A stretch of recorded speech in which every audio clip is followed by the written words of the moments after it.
नमस्कार. तर आज आपण अगदी हेल्दी नाश्ता बघणार आहोत. ॲव्होकाडो टोस्ट. आजकाल यूट्यूबवर म्हणा किंवा सोशल मीडियावरती खूपच व्हायरल आहे. तर आपण देखील एकदा करून पाहणार आहोत. मी घरी बनवून पाहिले होते. खूप छान टेस्टी होतात. अतिशय लहान मुलांना देखील छान आहेत खाण्यासाठी. हेल्दी आहेत आणि त्याचबरोबर आहे ना, मधल्या वेळेसाठी काहीतरी चटर-पटर खाण्यापेक्षा ना, हे हेल्दी सँडविच करून खाल्लं तर अगदी छानच. कारण ह्याला तेलकट वगैरे काही होत नाहीत. तर चला रेसिपीला लगेचच सुरुवात करूया. सर्वप्रथम मी इथे ना ब्रेडचे स्लाइस घेतलेले आहेत आणि त्याला कट करून घेतलेले आहेत. तुम्हाला जर पाहिजे असेल तर तुम्ही पूर्ण ब्रेड स्लाइस आहे ना, ती जरी यूज केली तरी चालणार आहे, न कट करता. आता मी हलकंसं आहे ना त्याला ना रोस्ट करून घेतलेलं आहे. पाहू शकता या पद्धतीने. आणि आता आपण काय करणार आहोत, पूर्ण स्लाइस पण घेणार आहोत 2 आणि ते देखील अशाच पद्धतीने आपण रोस्ट करून घेणार आहोत. आता ॲव्होकाडो सँडविचचं जे फिलिंग आहे ना, ते तयार करून घेऊया. इथे ॲव्होकाडो घेतलेला आहे. त्याला मधून अशी ना चीर मारून घ्यायची आहे आणि ते लगेचच सेपरेट होतं. कारण हे ॲव्होकाडो आहे ना, खूप जास्त झालेलं होतं. म्हणजे ते फ्रुट्सवाले म्हटले, की आत्ता नेलं की लगेचच यूज करा म्हणून. आता पाहू शकता ॲव्होकाडो जो आहे ना, तो आपण छान मॅश करून घेतलेला आहे आणि त्याच्यामध्ये आता आपण बाकीचे इन्ग्रेडियंट आहेत ना, ते घालून घेऊया. इथे मी ना मीडियम आकाराचा आहे ना कांदा चिरून घेतलेला आहे. त्याचबरोबर आहे ना, एक छोटीशी ढोबळी मिरची देखील चिरून घातलेली आहे. त्याचबरोबर आहे ना, एक मीडियम आकाराची हिरवी मिरची आणि ती देखील बारीक चिरून घातलेली आहे. आता इथं ऑप्शनल आहे. लहान मुलांना जर देणार असाल तर तुम्ही मिरची घालू शकता, अदरवाईज स्किप केली तरी चालणार आहे. त्याचबरोबर इथे ना मी एक छोटा टॅमॅटो घालून घेतलेला आहे. त्याचबरोबर अर्ध लिंबू जे आहे ना, ते पिळून घेणार आहे. त्याने टेस्ट खूप चटपटीत येते या पद्धतीने. आता इथे तुम्हाला जर लिंबू घालायचा नसेल ना, तर तुम्ही चाट मसाला आहे ना थोडा जास्त घालायचा आहे. पण मी ते लिंबू घातले त्याच्यामुळे चाट मसाला आहे ना थोडासाच घालणार आहे.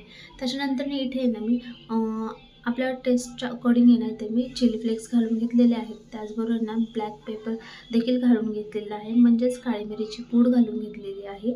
आणि हे सगळं आहे ना आपण एकत्र करून घेणार आहोत या पद्धतीने. जर तुम्हाला ह्याच्यामध्ये आहे ना पनीर घालायचं असेल तरी देखील चालणार आहे. त्याचबरोबर आता बाजारात स्वीटकॉर्न खूप मुबलक प्रमाणामध्ये आहेत. ते देखील तुम्ही याच्यामध्ये बॉईल करून घातले तरी देखील खूपच छान लागणार आहे. आता हे सगळं आपण आहे ना फिलिंग एकत्र करून घेणार आहोत या पद्धतीने. आणि आता आपण त्याच्यामध्ये चवीप्रमाणे ना मीठ घालून घेणार आहोत. मी इथे आहे ना अर्धा चमचा आहे ना छोटा मीठ घालून घेतलेला आहे. त्याचबरोबर इथे मी आहे ना अर्धा चमचा आहे ना जिरं पूड घालून घेणार आहे. जिरं आहे ना तव्यावरती रोस्ट करून घेतलं आणि त्याची बारीक पूड करून घेतली, ती देखील घालून घेणार आहे. ते तुम्हाला व्हिडिओमध्ये पुढे दिसेलच. परत एकदा एकत्र करून घेणार आहोत. आणि आता मी घालते इथे जिरपूड, त्याचबरोबर चाट मसाला देखील घातलेला आहे. आणि हे सगळं आहे ना आपण एकत्र करून घेणार आहोत. आणि मग असे टोस्ट जे आपण रोस्ट करून घेतले होते ना, त्याच्यावरती आता आपण आहे ना बटर लावून घेणार आहोत या पद्धतीने. बटर आहे ना सगळ्या साईडने आहे ना स्प्रेड करून घ्यायचं आहे.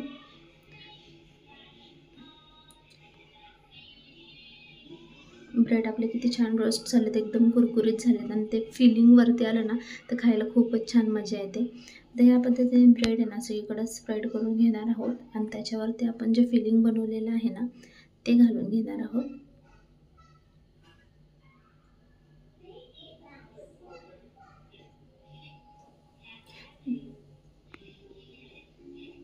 या पद्धतीने.